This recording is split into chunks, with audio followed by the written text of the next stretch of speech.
In today's video, I'm going to teach you how to enable Google Play Store. If the Play Store is missing from your home screen or it won't open, don't worry. This walkthrough will help you bring it back and get it working again. First, let's try the most common and quickest fix by enabling the app from Settings.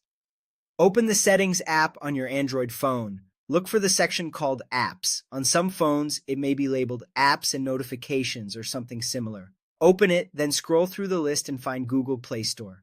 You can also use the search bar within the app screen if your device shows one. Tap Google Play Store to open its app info page. If you see a button that says Enable, tap it. That immediately turns the app back on and restores it to your app drawer.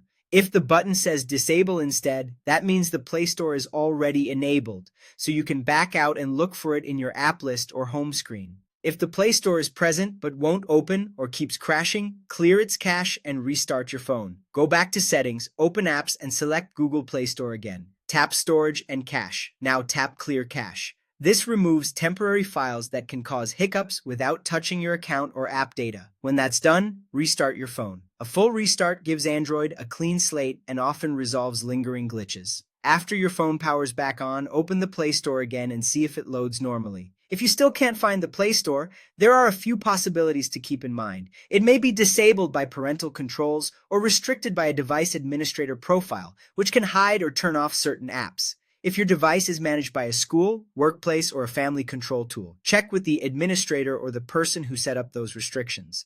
The app could also be hidden in your app drawer. Many launchers let you hide apps from view, so look for a hidden apps section or a similar option inside your launcher settings.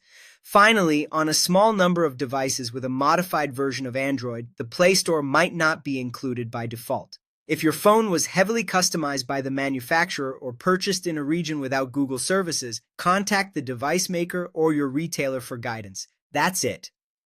By enabling the app, clearing its cache, and understanding the common restrictions that can hide it, you should be able to get the Google Play Store back up and running. Thanks for watching, and good luck.